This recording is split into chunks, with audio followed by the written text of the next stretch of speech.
युद्ध के 39वें दिन इजराइल पूरी तरह से अलग थलग पड़ गया है। सोचिए, इंग्लैंड ऋषि सुनक जो इजराइल से मिलने गया था, तेल अवीव गए थे, बेंजामिन नेतन्याहू से मुलाकात की थी, वो बिल्कुल साथ छोड़ चुके हैं।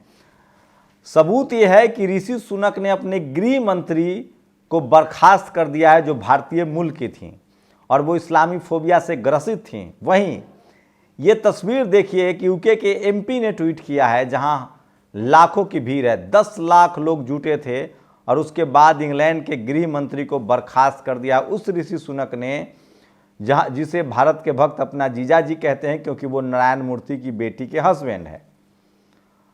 ऋषि सुनक को भी एकीकृत भारत का भारतीय मूल का कहा जाता है। वहीं सबसे बड़ी और खबर है कि लगातार इजराइल के खिलाफ गोलेबंदी हो चुकी है, घेराबंदी हो चुकी है और चारों तरफ से हमले हो रहे हैं। वो तस्वीरों के जरिए जो गोदी मीडिया दिखा रही है, उसकी तस्वीरें मैं पहले आपको दिखा दूं, उसके बाद मैं अपनी इनपुट दूंगा आपको। सोचिए किस तरह से लगातार हमले हो रहे हैं, इसका आप अंदाजा। ईरान ने पीएम मोदी को इतिहास की दुहाई क्यों दी?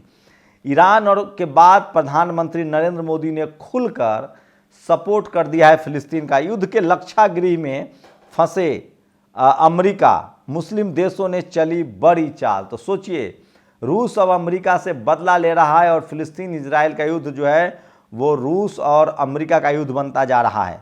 मुस्लिम देशों ने इजराइल को घेरा, ये सबसे बड़ी खबर है जो गोदी मीडिया चला रहा है। युद्ध के बीच ऋषि सुनक ने कर दिया बड़ा खेल। सोचिए, ये जी न्यूज जैसे चैनल की खबर है। विश्व युद्ध का अलार्म बज गया है। मुस्लिम देशों ने भुलाए मतभेद, पूरा मुस्लिम देश मतभेद भुलाकर एक साथ खड़ा हो गया है। अमेरिकी प्लेन हवा में उड़ाया, ईरान ने अमेरिकी प्लेन को उड़ा दिया है। सोचिए, तो सबसे बड़ी खबर है। और रवीश कह रहे हैं गजा में अस्पताल बंद, नेताओं का जमीन ठप है और हिजबुल्लाह का ऑपरेशन मौत अब इजराइल की खैर नहीं। और नेतन्याहू के घर में घुस गए हमास के लड़ाके। ये वो तमाम बड़ी खबरें हैं जिसका मैं विश्लेषण करूंगा। नमस्कार, मैं शंभू कुमार सिंह और आप देख रहे हैं नेशनल दस्तक। आज इजराइल फिलिस्तीन युद्ध का 39वां दिन है। जब आप रात के सोकर उठे होंगे, उसके बाद सुबह में बहुत चीज़ें बदल गई है और लगातार इजराइल पर चारों तरफ से बमबारी हो रही है। ईरान, लेबनान, सीरिया और उसके बाद यमन, ये चारों देश बमबारी कर रहे हैं और खाड़ी देशों ने प्लान बनाया है कि हमें सीधे युद्ध में शामिल नहीं होना है, हमें इन चारों पांचों देशों को हथियार सप्लाई करना है। और ईरान तो इस कदर सुलेमानी का बदला लेने के लिए बेचैन है कि उसने अमेरिका के जहाज ही उड़ा दिए। लगातार वो अमेरिका के 13 ठिकानों पर हमला कर रहा है। लेकिन सबसे इससे भी बड़ी बात है कि इंग्लैंड ने पूरी तरह से इजराइल का साथ छोड़ दिया है। ऋषि सुनक ने अपने गृह मंत्री, जो भारतीय मूल की थी और जो इस्लामी फोबिया से ग्रसित थी, जो नहीं चाहती थी कि लंदन में 10 लाख से लेकर 25 लाख लोग जो जुटे थे फिलिस्तीन के पक्ष में वो रैली हो, पुलिस को उन्होंने कहा था कि मत होने दीजिए, रोक दीजिए। लंदन की पुलिस ने नहीं माना। उसके बाद उन्होंने बयान दिया था कि लंदन की पुलिस लगता है फिलिस्तीन समर्थक है। उसके बाद ऋषि सुनक की अपनी कुर्सी खतरे में पड़ गई थी और इंग्लैंड के लोगों का विद्रोह कर दिया और ऐसे में जो गृह मंत्री को इस्तीफा देना पड़ा है। वही अमेरिका पर दबाव बनाया जा रहा है खाड़ी देशों का कि छोड़ो। ईरान ने कहा है कि हम तेल बंद कर देंगे, लेकिन ये युद्ध अमेरिका और रूस का युद्ध भी बदलता जा रहा है। सोचिए, जो पॉलिसी अमेरिका ने बनाई थी यूक्रेन की मदद के लिए, वही पॉलिसी अब खाड़ी देशों ने बनाई है रूस की मदद से। यूक्रेन युद्ध में फंसे रूस को अमेरिका दांतों तले चना खिलवा रहा था। सोचिए, लोहा चबा रहा था दांतों तले। उस रूस ने वही पॉलिसी बनाई और खाड़ी देश हथियारों के सप्लाई करेंगे चीन, रूस के माध्यम से, नॉर्थ कोरिया के माध्यम से। और लड़ाई के मोर्चे पर होगा ईरान और यमन, सीरिया और लेबनान। जो हुती लड़ाके हैं वो इजराइल पहुंच चुके हैं, जो हिजबुल्ला हैं वो गजा पट्टी पहुंच चुके हैं। इजराइल में घुस चुका है सीमावर्ती इलाकों में। और ईरान जो है वो अमेरिका के जहाज़ को भी मार गिराया है, सबसे बड़ी खबर है। और ऑपरेशन मौत का प्लान बना। तो जो हथियारों की जो कमी थी वो पूरी हो गई है। एटम बम से लेकर मिसाइल और सारे टेक्नोलॉजी जो हैं वो मिल गए हैं और जो ये लड़ाके हैं वो पूरी तरह से लड़ रहे हैं। अभी भी इजराइल अमानवीयता की हदें पार कर रहा है। सोचिए, गजा में अस्पताल की घेराबंदी की जा रही है, बंद किया जा रहा है, लेकिन हमास तो टनल में बैठा है और अब तो सारे फिलिस्तीनी हमास के सदस्य बनते जा रहे हैं, 10 लाख लोग सदस्य बनते जा रहे हैं। वहीं रवीश ने पूछा है कि नेताओं के जमीर का क्या हुआ। प्रियंका गांधी ने ज़रूर इजराइल के पक्ष में बोला है, जो सबसे बड़ी खबर है। और अमेरिकी प्लेन को मार गिराया गया। सोचिए, विश्व युद्ध का ऐलान बच गया है। मुस्लिम देश ने भुलाए मतभेद। सारे मुस्लिम देश जो हैं वो एकजुट हो गए, लेकिन उनकी पॉलिसी इस बार अलग है। वो चाहते हैं कि वो सीधे सीधे युद्ध में शामिल न हो, ताकि यूरोपीय देशों को भी मौका न मिल जाए इजराइल के साथ खड़ा होने का। वो चाहते हैं कि जो 4 देश इस युद्ध में शामिल हैं वो सीधे सीधे हमला करें और वो पीछे से हथियारों की सप्लाई करेंगे, हथियार देंगे। और यही पॉलिसी बनाई है जो अमेरिका ने बनाई थी। और ऋषि सुनक ने तो पूरा बड़ा खेल कर दिया। उसने अपने गृह मंत्री को ही बर्खास्त कर दिया है और सबसे ज़्यादा यूरोपियन देश जो हैं वो फिलिस्तीन के साथ खड़े। ऐसा पहले कभी नहीं होता था। सोचिए, आज तक मीडिया के दम पर, प्रोपेगेंडा के दम पर, टीवी और अखबार के दम पर, जैसे भारत में मनुवादी टीवी अखबार बहुजनों को बदनाम करता है, बहुजन नेताओं को बदनाम करता है, मुसलमानों को आतंकवादी कहता है, आदिवासियों को नक्सलवादी कहता है, दलित पिछड़ों को उग्रवादी कहता है, बहुजन नेताओं को चोर कहता है, बहुजन इंटेलेक्चुअल में आरक्षण को मेरिट के खिलाफ बताता है। उसी तरह से जो गोएबल्स की मीडिया थी वो फिलिस्तीन को आतंकी कहता था, हमास को आतंकी कहता था। और ये परसेप्शन भी अब टूट गया है। और जिस तरह से इजराइल ने अमानवीय तरीके से युद्ध लड़ा है, जेनोसाइड किया है, अब पूरी दुनिया को लगने लगा है कि असली आतंकी देश तो इजराइल है। और इसीलिए उसके खिलाफ जो है लोग बहुत नाराज हैं और दुनिया भर में प्रोटेस्ट चल रहा है। और यूनाइटेड नेशन में 145 देशों ने फिलिस्तीन के पक्ष में आंदोलन किया है और मुस्लिम देशों ने इजराइल को घेर लिया है। तो चारों तरफ से इजराइल की घेराबंदी की जा रही है। और सोचिए किस तरह से रूस और अमेरिका फंस गया। ईरान के राष्ट्रपति से बात करने के बाद प्रधानमंत्री ने यूनाइटेड नेशन में, प्रधानमंत्री नरेंद्र मोदी ने सीधे सीधे फिलिस्तीन का समर्थन कर दिया है। और 145 दिन फिलिस्तीन के साथ खड़े ईरान ने कहा था कि भारत का इतिहास रहा है जुल्म के खिलाफ बोलने का, नैम कंट्री जो गुट निरपेक्ष देश था उसके साथ खड़ा रहने का।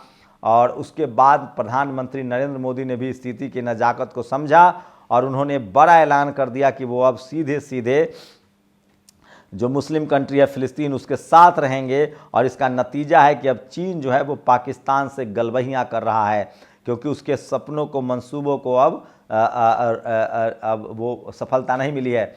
रूस की कोशिश थी कि किसी भी तरह से खाड़ी देशों के साथ मार्केट पर कब्जा कर लिया जाए, लेकिन अब ईरान, सऊदी अरब या पूरे जो खाड़ी देश है, सोचिए भारत के कितने करीब हैं।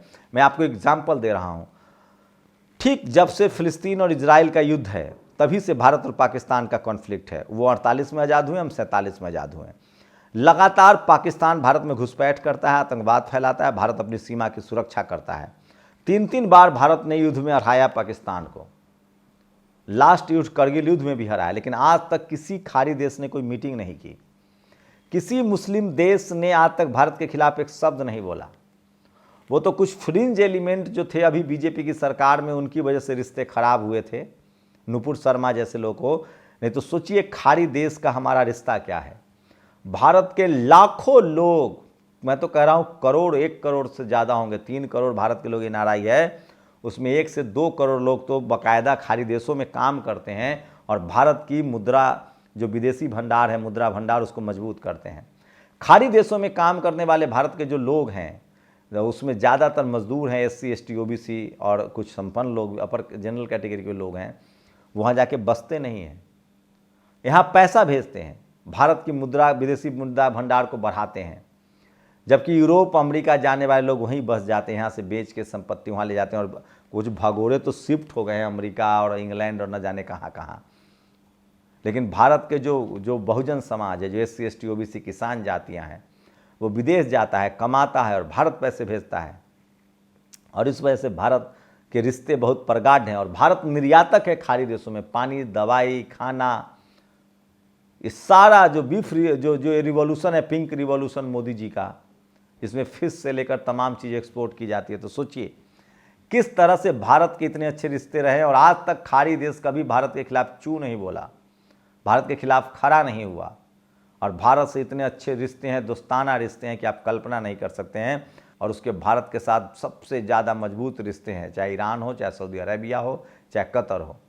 लेकिन सोचिए किस तरह से भक्तों की वजह से इस रिश्ते में जरूर कुछ खटास आया, लेकिन वो भारत सरकार ने समय रहते सबको ठीक कर लिया है। वही चीन की कोशिश थी, लेकिन ये सब कुछ समय रहते ठीक हो गया। और आज जिस तरह से फिलिस्तीन के खिलाफ इजराइल बेनकाब हो चुका है और खाड़ी देशों ने, अरब देशों ने, गल्फ देशों ने, इस्लामिक देशों ने बड़ी बैठक की है और उसने तय किया है कि वो हथियारों की सप्लाई करेंगे और इजराइल को सबक सिखाएंगे। ये देखिए, ये इंग्लैंड में किस तरह से फिलिस्तीन के पक्ष में समर्थन हो रहा है। वहाँ के एक MP हैं जर्मी, उन्होंने तस्वीरें शेयर की हैं। वहीं सोचिए किस तरह से लगातार हमास के अल कासिम ब्रिगेड ने गजा में, तो जो हमास के जो लड़ाके हैं वो लगातार इजरायली सेना पर अब भारी बन रहे हैं। वहीं लगातार मदद हो रही है, लगातार दुनिया भर के लोग अब राहत सामग्री भेज रहे हैं गजा में। गजा बर्बाद कर दिया गया है और इजराइल के सीमावर्ती इलाके भी जो है अब वो खाली नहीं है खतरों से। और ऋषि सुनक तो इतना ज़्यादा प्रो फिलिस्तीनी हो गए कि उन्होंने अपने गृह मंत्री को बर्खास्त कर दिया है। प्रियंका गांधी ने पूछा है कि वो कौन देश है जो इजराइल की मदद कर रहा है, क्या उनको शर्म नहीं आती है। आरफा ने जो ट्वीट किया है किस तरह से 10 बच्चे रोज़ हर घंटे में 10 बच्चे मारे जा रहे हैं, जो सोशल मीडिया पर वायरल है।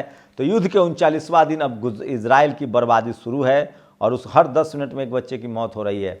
तो इजराइल के बर्बादी भी शुरू है और 4 देश जो है वो लगातार इजराइल पर हमला कर रहे हैं, जिसमें यमन है, लेबनान है, ईरान है और सीरिया है। और हथियारों की सप्लाई का जिम्मा खाड़ी देशों ने संभाल रखा है।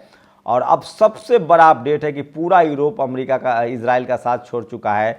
इंग्लैंड भी अब पेशोपेश में है और अगर उसके भी जिस तरह से उसके जहाज उड़ाए गए हैं, जिस तरह से उसके ठिकानों पर ईरान हमला कर रहा है, या तो ये युद्ध रुकेगा या इजराइल की बर्बादी तय होगी। क्योंकि अब खाड़ी देशों ने कमर कस ली है कि जो पॉलिसी अमेरिका ने अपनाया था यूक्रेन के लिए और रूस को युद्ध में फंसा दिया था, वही पॉलिसी अब खाड़ी देश बना रहे हैं इजराइल के लिए। और इजराइल पूरी तरह से युद्ध में फंस गया है और बेंजामिन नेतन्याहू के खिलाफ सबसे बड़ा धरना प्रदर्शन भी चल रहा है। और अब बेंजामिन नेतन्याहू के गले की हड्डी अटक गई है।